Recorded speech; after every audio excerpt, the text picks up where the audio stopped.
नमस्कार दोस्तों, स्वागत है आपका मेरे इस यूट्यूब चैनल में। चलिए आज शुरुआत करते हैं फेमाइंस टॉपिक। ये ज्योग्राफी ऑप्शन के इकोनॉमिक ज्योग्राफी का पार्ट है एंड इसमें हम लोग बेसिकली फेमाइंस, इसके कॉजेज, इसके इफेक्ट्स क्या क्या होते हैं, राइट, वेरिड लेवल में इफेक्ट्स डिस्कस करेंगे और क्या क्या ऐसा स्टेप्स हमें उठाना चाहिए जिससे फेमाइन का जो इम्पैक्ट है उसको हम लोग मिटिगेट कर सकते हैं। तो चलिए शुरुआत करते हैं। इसमें हम लोग देखिए ये पार्ट्स बेसिकली इसको पार्टीशन किया गया है कुछ कुछ टॉपिक्स में। पहला टॉपिक है फेमाइन के बारे में हम लोग पढ़ेंगे, दूसरा है कॉजेज ऑफ फेमाइन, तीसरा है इफेक्ट्स ऑफ फेमाइन और चौथा है यहाँ पर प्रिवेंशन, क्या क्या रेमेडियल मेजर्स लिए जा सकते हैं फेमाइन को प्रिवेंट करने के लिए। तो फेमाइन होता क्या है?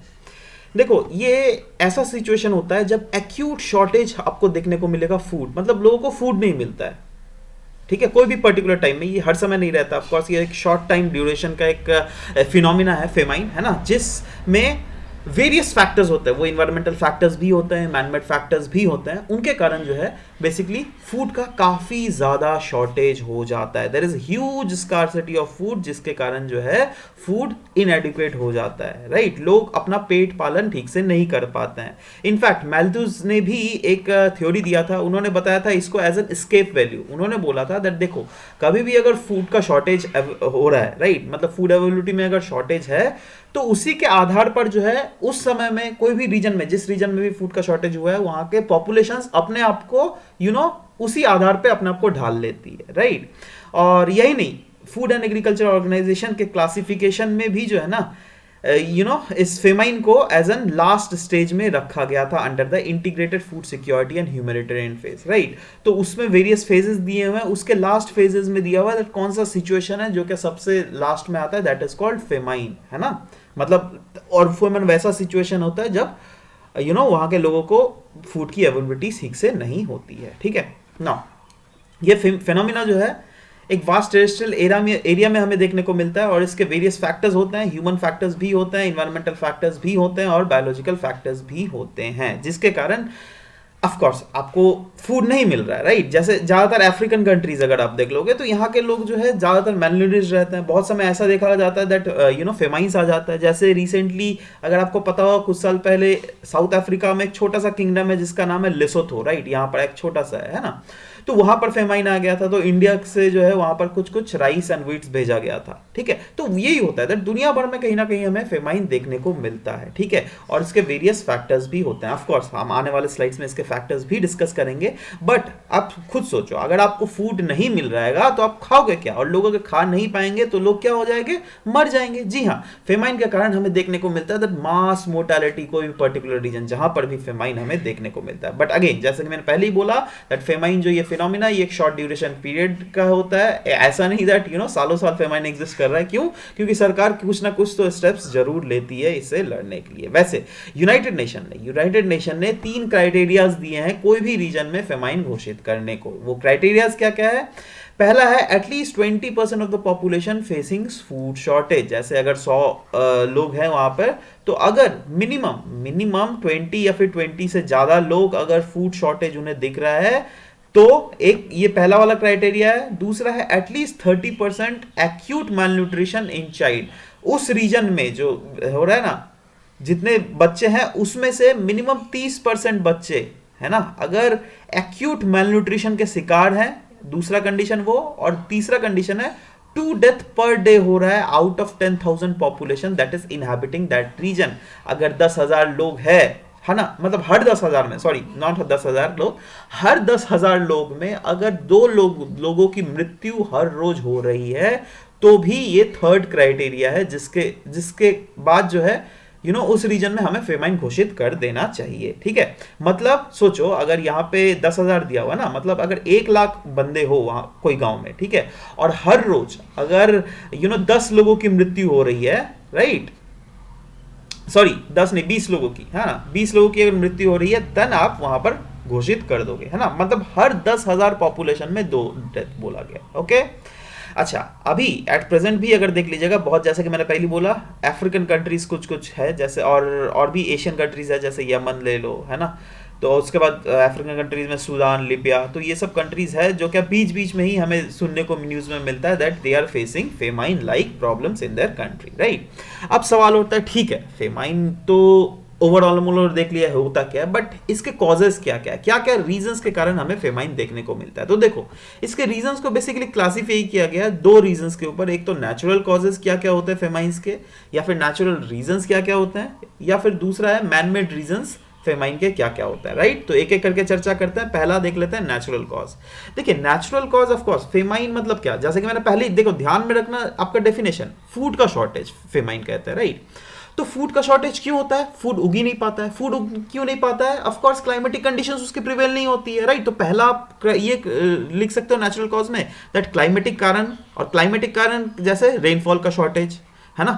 और रेनफॉल का शॉर्टेज क्यों, देखियो हमारा जो मैक्सिमम जो इंडिया में अगर बात करें तो रेनफेड एग्रीकल्चर किया जाता है, राइट। वैसे ही दुनिया में ऑफ कोर्स पानी तो चाहिए होता है तभी ना क्रॉप उगा पाइएगा, राइट। तो वहां पर जो है रेनफॉल की कमी हमें देखने को मिलती है। यही नहीं, दुनिया भर में बहुत सारे नेगेटिव क्लाइमेटिक इंपैक्ट्स भी देखने को मिलते हैं, जैसे अल नीनो जब भी आता है तो ये south east Asian region, India, Australia region में जो बारिश की काफी ज्यादा कमी हो जाती है, राइट। जिसके कारण जो है किसानों की खेती ठीक से नहीं हो पाती है, जिसके कारण उस समय जो है फूड शॉर्टेज हमें देखने को मिलता है। तीसरा नेक्स्ट रीजन जो है ये वेरियस एक्सट्रीम इवेंट्स, जैसे सोचो फ्लड आ गया कहीं पर, है ना, साइक्लोन आ गया, मॉनसून बर्स्ट आ गया, स्टॉर्म्स आ गया, उसके कारण क्या होता है दैट खेत की जो फसल है वो बिल्कुल बर्बाद हो जाती है, ठीक है। तो ये भी एक रीजन है जिसके कारण फूड का एक्यूट शॉर्टेज हमें देखने को मिलता है। नेक्स्ट रीजन है लो प्रोडक्टिविटी। जी हाँ दोस्तों, अब क्या होता है दैट पहले अगर कोई खेती में काफी ज्यादा फसल उगते थे, बट अभी देखा गया उसी खेती में जो है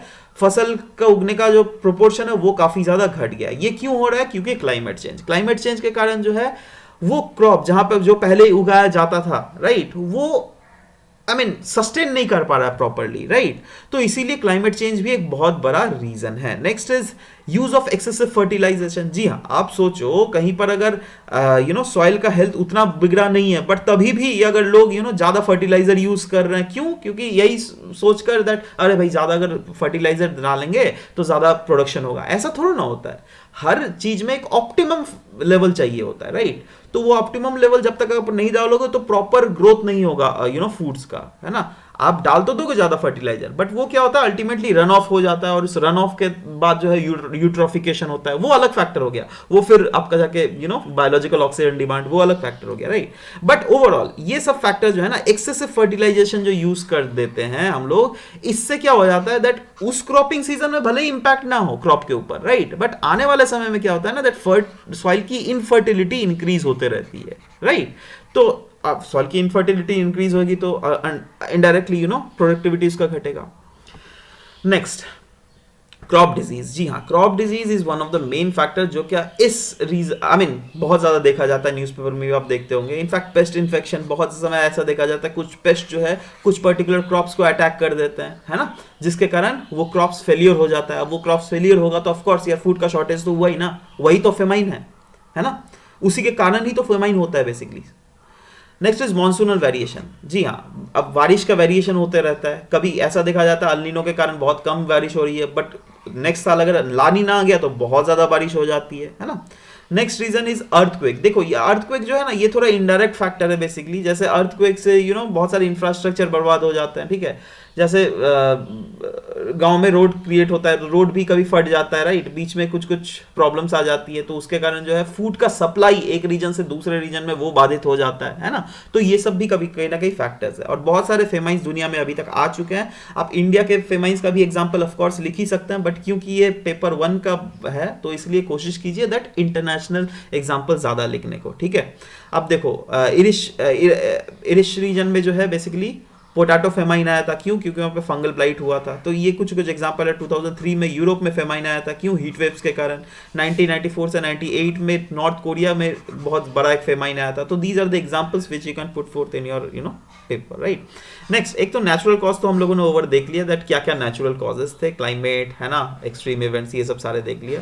अब मैनमेड कॉज भी है दैट इंसान भी जो है फेमाइन को कहीं ना कहीं लाने में एक बहुत महत्वपूर्ण भूमिका निभाता है। और उसके क्या क्या रीजंस है, मेनली वॉर्स, जैसे सीरिया, यमन, यहाँ पे वॉर चल रहा है, ठीक है, लोग स्टेबल ही नहीं है ना। अब किसान को खुद ही डर लग रहा है दैट भैया खेत में उगाऊं क्या नहीं, कहीं ऊपर से आके बम तो नहीं गिर जाएगा, समझ लो बात। तो ये एक जो है सिविल वॉर, ये एक बहुत बड़ा फैक्टर होता है जिसके कारण जो है कोई भी रीजन में क्रॉप डिस्ट्रक्शन हो जाता है, या फिर लोग वहां पे उगाते ही नहीं है, लोग डर के निकलते नहीं है ना।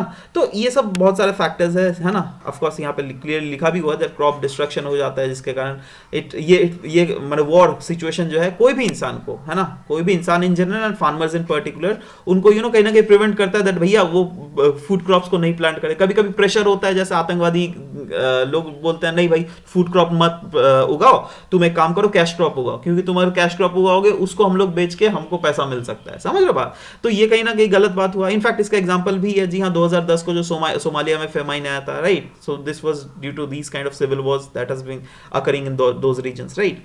Next is mismanagement. जी हाँ, मिसमैनेजमेंट, जैसे सरकार कभी कभी मिसमैनेज कर जाती है ना, चीजों को ठीक से संभला नहीं पाती है, या फिर प्राइस इंक्रीज हो जाता है। बहुत समय देखा जाता है दैट कुछ फूड क्रॉप्स उगा दिया गया बट उसका होर्डिंग कर दिया जाता है, ठीक है। अब होर्डिंग कर दिया जाएगा तो अल्टीमेटली मार्केट में फूड शॉर्टेज हो जाएगा। जैसे मार्केट में फूड शॉर्टेज हुआ वैसे ही उस चीज का दाम बढ़ जाएगा, और जैसे दाम बढ़ जाएगा फिर से उस प्रोडक्ट को बाहर में निकाल दिया जाएगा, जिससे बेच के मुनाफे कमाते हैं लोग, है ना। तो ये क्या हुआ, एक एग्जांपल ऑफ मिसमैनेजमेंट हुआ, जिसके कारण इकोनॉमी पे एक बहुत बड़ा इकोनॉमिक शॉक होता है। यही नहीं, सरकार गिरने के कगार में होती है, राइट। तो ऑफ कोर्स ये सब एक बहुत बड़ा रीजन है। सबसे अच्छा एग्जांपल 1945 के समय में जो ब्रिटिश इंडिया के समय में जो फेमाइन आया था, right, that is a very good example of it, right. Next is inaccessibility of unchecked hoarding. ये तो मैंने एग्जांपल दे ही दिया ऑलमोस्ट। अनचेक्ड होर्डिंग के रिलेटेड के लिए जो है आर्टिफिशियल शॉर्टेज क्रिएट किया जाता है, उसके कारण जो है मार्केट में कोई फूड प्रोडक्ट का दाम बढ़ जाता है। जैसे फूड प्रोडक्ट का दाम बढ़ता है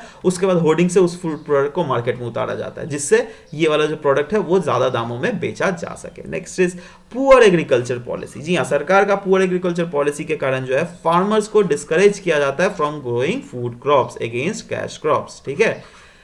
मतलब सरकार के पॉलिसीज ही ऐसे होते हैं। जैसे अभी रिसेंट फेज में अगर देख लोगे आप, बायोडीजल का बहुत ज्यादा मांग उठ रहा है धीरे, ठीक है। तो बायोडीजल के लिए जो है पर्टिकुलरली खेती भी की जाती है उसके लिए, है ना। अब लोगों को, किसानों को लग रहा है दैट अरे भाई अगर मैं चावल की खेती कर रहा हूं तो उसमें तो मुझे जैसे अगर पर क्विंटल अगर मुझे 2,000 रुपए मिल रहा है, राइट, और वहीं पर बायोडीजल का पर क्विंटल उगाने में मुझे 3,500 रुपए अगर मिल रहा है, तो आप क्या उगाइएगा? बायोडीजल ही उगाइएगा, राइट। तो सरकार की तो पॉलिसी ही उतनी कंड्यूसिव नहीं है, राइट। मतलब इसका मतलब क्या, या तो आप बायोडीजल में जो आप दाम दे रहे हो उसको घटाओ, या तो यहां पर जो आप मिनिमम सपोर्ट प्राइस दे रहे हो राइस या फिर कोई दूसरा फूड क्रॉप में, उसका दाम बढ़ाओ। समझ रहे बात? तो अल्टीमेटली एग्रीकल्चर पॉलिसीज में कहीं ना कहीं सरकार को, डिफरेंट रीजन के सरकार को फोकस करना पड़ता है, तभी दाम को, मतलब कॉस्ट को मिनिमाइज किया जा सकता है। एनीवेज, और ऑफ कोर्स फूड का सप्लाई को भी इंश्योर किया जा सकता है। Next is hyper inflation. बहुत समय ऐसा देखा गया है दैट बहुत ज्यादा इन्फ्लेशन आ गया मार्केट में, राइट। मतलब एक प्रोडक्ट की अगर कमी हो गई तभी ना इन्फ्लेशन आता है। मतलब सोचिए पहले क्या था ना, 100 प्याज उगते थे, उसके लिए 100 लोग भी रहते थे, बट अभी 100 प्याज नहीं, सिर्फ 50 प्याज ही उग रहे हैं, बट उसके लिए भी 100 लोग हैं। तो 100 लोगों में तो मार मारी हो जाएगा, कोई आधा प्याज तो नहीं लेना चाहेगा, है ना। इंसान बोलेगा ले भाई हमें तो 10 रुपया की जगह 20 रुपया दे रहा हूं, कोई बोलेगा 30 रुपया दे रहा हूं, मेरे को प्याज दे। तो इन्फ्लेशन बढ़ा ना, है ना। अब इसका मार अल्टीमेटली किसके ऊपर पड़ता है? गरीबों के ऊपर, ठीक है। Okay, next is faulty agricultural practices के कारण, जैसे ऑफ कोर्स इंसान के गलती के कारण ही होता है, जैसे बहुत ज्यादा फर्टिलाइजर अगर यूज कर लिए, राइट। एग्रीकल्चर जो है साइंटिफिक वे में अपन नहीं कर रहे हैं, जो सरकार बोल रही है उसके तरफ से नहीं कर रहे हैं, अपने तरीके से इंश्योर कर रहे हैं, तो वो भी एक रीजन है। नेक्स्ट इज बहुत समय ऐसा देखा गया किसानों का लैंड को जो है ग्रैब कर लिया जाता है माफियाज के द्वारा, या फिर कभी कभी तो सरकार के द्वारा भी जबरदस्ती लैंड को ग्रैब कर लिया जाता है, राइट। तो ये सब बहुत सारे रीजन है जिसके कारण जो है मैन मेड फेमाइन हमें देखने को मिलता है, जिसके कारण अल्टीमेटली फूड का शॉर्टेज होता है, और फूड के शॉर्टेज के कारण जो है हमें फेमाइन देखने को मिलता है। इनफैक्ट बहुत बड़े जो हमारे देश के नोबेल लॉरेट है अमर्त्य सेन, उन्होंने भी बोला है that no famine has ever taken place in the history of the world in a functioning democracy. मतलब अगर कोई रीजन में फंक्शनिंग डेमोक्रेसी है, वहां पे आज तक हमने कभी भी फेमाइन देखने को नहीं मिला है। बट जहां पर फंक्शनिंग डेमोक्रेसी प्रॉपर तरीके से नहीं है, तो वहां पर जो है बहुत सारे फेमाइंस आए हुए हैं, जैसे African country, North Korea, right, British India, है ना। That was not functioning democracy as such. वो लोग बोलते वाले ही थे but that was not, right. इसीलिए ना हमें फेमाइन देखने को मिला। और बाद में देखिए, जब ग्रीन रिवॉल्यूशन के बाद में जब हम लोग सेल्फ सिक्योर्ड हो गए, आज तक इंडिया में कभी फेमाइन देखने को मिला है नहीं, राइट। कोरोना वायरस इतना बड़ा फेज गया, राइट, तभी भी कभी भी फूड का शॉर्टेज सरकार ने होने नहीं दिया मार्केट में, ठीक। ठीक है, तो ये सब चीज़ें हैं। तो ये इससे साथ जो है कॉजेज जो है दैट इज नेचुरल कॉज हो गया, मैनमेड कॉज हमने हो गया।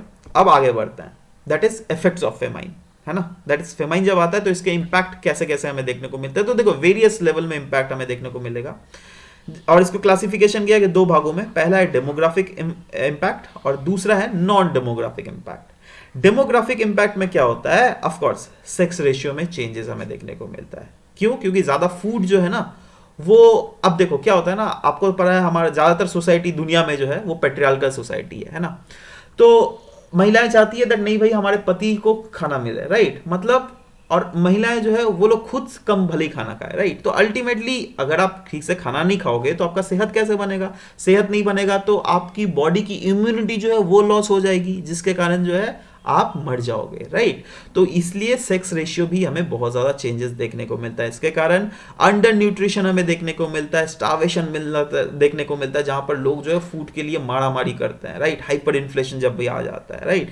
अब सोचो अगर आपका कहीं, आप अगर किसी देश में रहते हो, आपको फूड वहां पे मिल ही नहीं रहा, आपको पता है आपके पड़ोसी देश में एकदम मस्त है कंडीशन, वहां पे कभी भी फूड का आज तक शॉर्टेज ही नहीं हुआ है, तो आप क्या करोगे? ऑफकोर्स माइग्रेट करने की कोशिश करोगे उस देश से इस देश में, राइट। तो माइग्रेशन भी जो है एक बहुत बड़ा प्रॉब्लम हो गया। जैसे आप देख सकते हो मेक्सिको में जो है बहुत सारे लोग माइग्रेट करते हैं, ऑफ कोर्स वो तो इकोनॉमिक रीजंस के लिए ज्यादातर किया जाता है, बट अगेन माइग्रेट किया जाता है। जैसे सबसे अच्छा एग्जांपल माइग्रेशन में क्या मैं बोल सकता हूँ, वेस्टर्न एशिया से जो है, क्योंकि काफी ज्यादा कॉन्फ्लिक्टिंग जो है ना, तो वहां से जो है लोग माइग्रेट करके आपका यूरोपियन रीजन में चले जाते हैं, ठीक है। क्यों?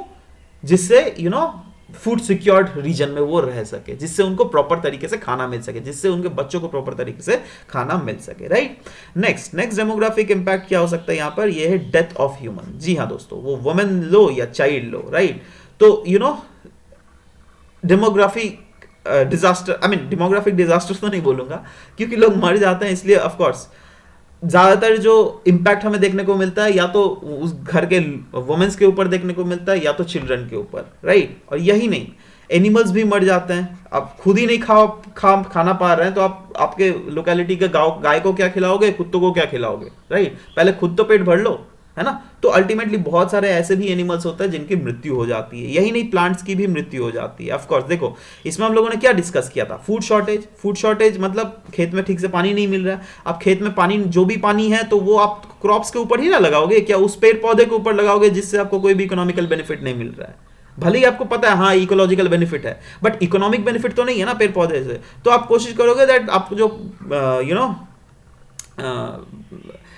पानी दे रहे हो वो इस पेड़ में ना देकर आप खेत में दो, जितना भी पानी आपके पास थोड़ा मोड़ा बचा हुआ है, राइट। तो इससे खेत के फसल को थोड़ा मोड़ा सस्टेन किया जा सकता है, राइट। तो इससे क्या होगा, इस पेड़ को जो केयर मिल रहा था वो नहीं मिल रहा है, इससे जो है बहुत सारे पेड़ पौधों की मृत्यु भी हो जाती है, मतलब मर जाते हैं basically. Next is non demographic impact. Demographic impact तो देख लिया था, हाँ भैया कैसे इंसानों के ऊपर इसका डायरेक्टली इंपैक्ट पड़ता है, बट बहुत सारे जो है नॉन डेमोग्राफिक इंपैक्ट भी हमें देखने को मिलता है। जैसे ऑफ कोर्स स्ट्रेस लेवल पूरा सोसाइटी में बढ़ जाता है, राइट, ओवरऑल, है ना। वेरियस लेवल का आई मीन चीजों की शॉर्टेज हो जाती है तो ऑफ कोर्स प्राइस भी बढ़ जाएगा, है ना। बहुत समय ऐसा देखा जाता है दैट लोग जो है डिस्ट्रेस्ड माइग्रेशन करते हैं एक रीजन से दूसरे रीजन, और माइग्रेशन अगर करोगे तो आपको जहां पर रह रहे थे पहले वहां का प्रॉपर्टी तो सेल करोगे ना, और वो सस्ते दामों में कर देना पड़ता है। क्यों? क्योंकि आपका मजबूरी है, ठीक है। Next is scarcity of food और मटेरियल। जी हाँ, खाना जो है ना उसकी बहुत ज्यादा स्कार्सिटी हो जाती है, फूड की स्कार्सिटी बेसिकली हो जाती है, जो कि हमें देखने को मिलती है। ये हमने पहले भी वैसे डिस्कस कर लिया। Next is social stress. अब देखो कहीं पर अगर फूड नहीं मिल रहा है, लोगों को तो पेट भरना है जो हो जाए, है ना। उनको पैसे नहीं है, क्यों? क्योंकि मार्केट में हाइपर इन्फ्लेशन है, बहुत चीजों जो है बहुत ज्यादा महंगी मिल रही है। तो वो क्या करेंगे, पैसे की जुगाड़ कैसे भी तो करेंगे ही, उनको जॉब भी तो अभी नहीं है, तो वो क्रिमिनल एक्टिविटीज में आ जाती है, जैसे चोरी चमारी रॉबरी, ये सब करते हैं लोग, ठीक है। तो अल्टीमेटली इसका जो है रीजन है बेसिकली ये फेमाइन का, ठीक है। नेक्स्ट इज अगर आप ठीक से प्रॉपर फेमाइन के समय ऑफ कोर्स कम खाना मिलता है, गरीबों के लिए तो यही कम हो जाता है, राइट। खुद ही कम खाते हैं, अपने बच्चों को भी खिलाते हैं बट उतना ज्यादा नहीं खिला पाते हैं, राइट। तो कहीं ना कहीं हमें देखने को मिलता है डिजीजेस काफी ज्यादा स्प्रेड होती हैं। क्यों? क्योंकि लोगों का इम्यून सिस्टम जो है बहुत ज्यादा वीक हो जाता है। आप खाना ठीक से प्रॉपर नहीं खा पा रहे हो, प्रॉपर हेल्दी खाना नहीं मिलता, प्रॉपर न्यूट्रिशन आपका नहीं मिलता, तो ऑफकोर्स इम्यून सिस्टम तो वीक होगा ही। इम्यून सिस्टम अगर वीक हो गया तो थोड़ा भी अगर कुछ भी बीमारी हो गया, जैसे कोलेरा, डिजेंट्री, राइट, तो इस एपिडेमिक से लड़ने के लिए जो है आपकी शरीर उतना ज़्यादा प्रॉपरली रिस्पॉन्ड नहीं कर सकती है, राइट। और रिजल्ट क्या होता है? Death. Next is environmental destruction, भी इससे काफ़ी ज़्यादा होता है। ऑफकोर्स वो तो हम लोगों ने डिस्कस कर ही लिया, दैट बायोडाइवर्सिटी ओवरऑल जो है बहुत लेवल में बर्बाद होती है। तो लोगों की भी मृत्यु होती है, जानवरों की भी मृत्यु होती है, पेड़ पौधों की भी मृत्यु होती है ना। Next is geopolitics. जी हाँ, अब यहाँ पे जियोपॉलिटिक्स क्या गेम खेलती है, दैट आप सोचो कोई भी रीजन में अगर फूड की कमी होगी तो वो तो सामने वाला कंट्री के ऊपर निर्भर हो जाएगा ना, आश्रित हो जाएगा, दैट प्लीज सर मुझे फूड भेज दो घर अब मेरे कंट्री में, राइट। तो कहीं ना कहीं आपकी रिलायंस जो है पावरफुल कंट्रीज में बढ़ जा रही है ना। मतलब यहाँ पे जियोपॉलिटिक्स का भी अपना गेम चलता रहता है। ये हम लोग पॉलिटिकल ज्योग्राफी में और भी अच्छे से ऑफ कोर्स डिस्कस करेंगे, so don't worry about it.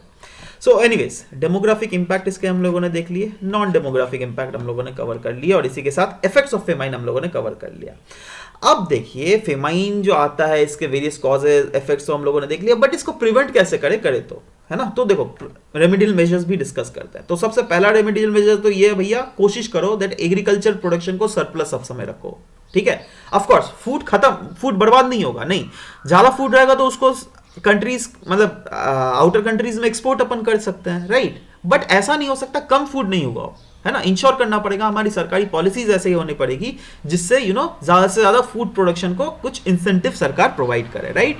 Next is food supply को इंक्रीज करना पड़ेगा। जी हाँ, सोशल सप्लाई हमें इंश्योर करना पड़ेगा। ऐसा नहीं दैट एक बड़े तबके सिर्फ अमीरों को ही मिल रहा है, गरीबों को नहीं मिल रहा है, नहीं, सोशल एक्सेस भी प्रोवाइड करना पड़ेगा, इकोनॉमिकल एक्सेस भी प्रोवाइड करना पड़ेगा, जिससे कि लोग जो है अगर 100 रुपए में जो सब्जी खरीद के ला रहे हैं वो क्राइसिस सिचुएशन में भी उसको उतना ही रुपए में मिले, राइट। ऐसा नहीं दैट बहुत ज्यादा हाई फाई दाम हो जाए, राइट। तो फूड सप्लाई को कहीं ना कहीं हमें इंक्रीज करना पड़ेगा, इंश्योर करना पड़ेगा that science and technology of course हमारे देश में बहुत ज्यादा बढ़ गई है, इतने ज्यादा इसरो सैटेलाइट लॉन्च किया जा रहा है, तो क्यों ना हम सैटेलाइट के इमेजेस के थ्रू हम लोग प्रेडिक्ट कर सकते हैं दैट ड्रॉट कब आएगा, राइट। तो प्रिवेंटिव चेक के कारण अगर हमें पता चले दैट अरे भाई कोई पर्टिकुलर रीजन में तो आने वाले समय में अल नीनो आने वाला है, राइट, तो पहले ही आप फॉरकास्ट कर दो भैया अल नीनो आने वाला है, तो इंश्योर कीजिए थोड़ा, एटलीस्ट लोग तो प्रिकॉशंस हो जाएंगे ना, फार्मर्स तो प्रिकॉशन हो जाएगा, उसी के आधार पर सरकार भी अपना एमएसपी के रेट्स निकालेंगी, है ना।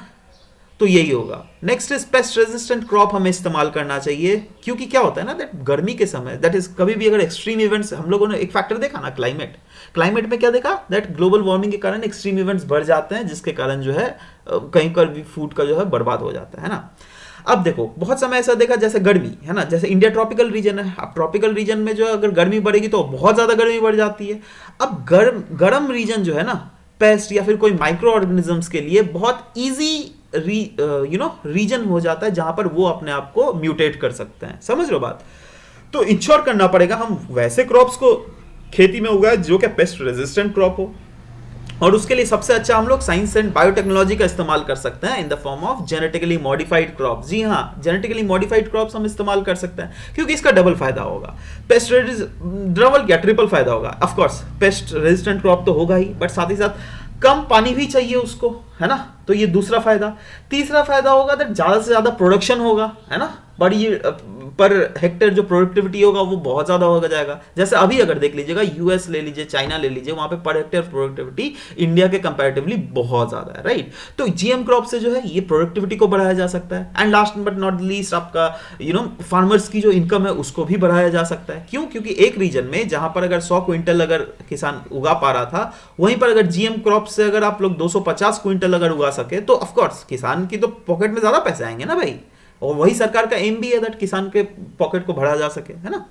नेक्स्ट हमें इंश्योर करना पड़ेगा फूड्स का बफर को रेगुलराइज्ड मैनर में सरकार को रेगुलेट करने की जरूरत है ना। और इसके लिए सरकार को इंश्योर करना पड़ेगा जो भी इंफ्रास्ट्रक्चर जैसे बड़े बड़े कोल्ड स्टोरेज अगर बनाने हो तो सरकार को हर लेवल में बनाया जा सके कोल्ड स्टोरेज, बेसिकली उस रीजन में जहां पर बहुत ज्यादा फूड प्रोड्यूस होते हैं, right. Next is transportation system. ये बहुत एक मेजर फैक्टर है, क्योंकि देखो ट्रांसपोर्टेशन सिस्टम ही हमारे रूरल रीजन को जो है अर्बन रीजन से जोड़ता है ना। अब अगर ट्रांसपोर्ट सिस्टम ही प्रॉपर्ली नहीं बना हुआ है तो रूरल रीजन से अर्बन रीजन में जो है फूड का ट्रांसफर कैसे कर सकते हो हर वेदर में, राइट। तो इंश्योर करना पड़ेगा दैट ऑल वेदर कनेक्टिविटी जो है रूरल रीजन और अर्बन रीजन के बीच में स्थापित किया जा सके। ठीक है, तो इसी के साथ ये टोटल फेमाइन कवर करता हूं ये चैप्टर। और हाँ दोस्तों, लास्ट में प्रीवियस ईयर में क्या क्या क्वेश्चंस आए थे, चलिए उसको भी देख लेते हैं। फेमाइंस के रिलेटेड क्या क्या आए थे। देखो, एक क्वेश्चन आया था, man induced famines are becoming more common than nature induced ones. ठीक है, देखो हम लोगों ने क्या दिखा था, फेमाइन का कॉज, राइट, एक नेचुरल कॉज था, एक ह्यूमन मेड कॉज था, राइट। तो ये ह्यूमन मेड कॉज को ही पूरा यहां पर लिख देना है, खत्म बात। समझ रहे बात, उसी के पॉइंट्स को घुमा फिरा के। ऑफ कोर्स वो सब जब हम लोग क्वेश्चन आंसर राइटिंग डिस्कस करेंगे, वो सब हम लोग डिस्कस करेंगे कैसे किया जाए। बट क्या आप ये क्वेश्चन को सॉल्व कर पाओगे? अच्छा, एक काम करता हूं, चलो ये क्वेश्चन को आप नीचे कमेंट सेक्शन में लिखो। अगर आपने इसको अच्छे से पढ़ा होगा, अच्छे से एनालाइज किया होगा, तो मैं आशा करता हूं दैट ऑफ कोर्स आप उसको वर्णन भी प्रॉपर तरीके से कर सकते हो। तो आप इसको कमेंट सेक्शन में लिखो, ठीक है। नेक्स्ट दूसरा क्वेश्चन था, famine is to a considerable extent is a man made hazard. देख रहे हो, वही मैन मेड हैजार्ड के ऊपर ही फोकस किया गया फेमाइन का। ठीक है, तो ये आपको अगेन इसका वही आंसर, एक ही तो आंसर है, हाँ लिखो, ठीक है। सो आशा करता हूं दैट ये दोनों आंसर आप आराम से सॉल्व कर सकते हो। So anyways, this was all about the discussion that we had for this very lessons. और अगर आपको कोई और भी डिटेल्स चाहिए तो सारे लिंक्स जो है दोस्तों डिस्क्रिप्शन में दिए हुए हैं, आप जाइए, है ना। So this was all about the discussion that we had. Thank you very much for listening to the whole video. Thank you.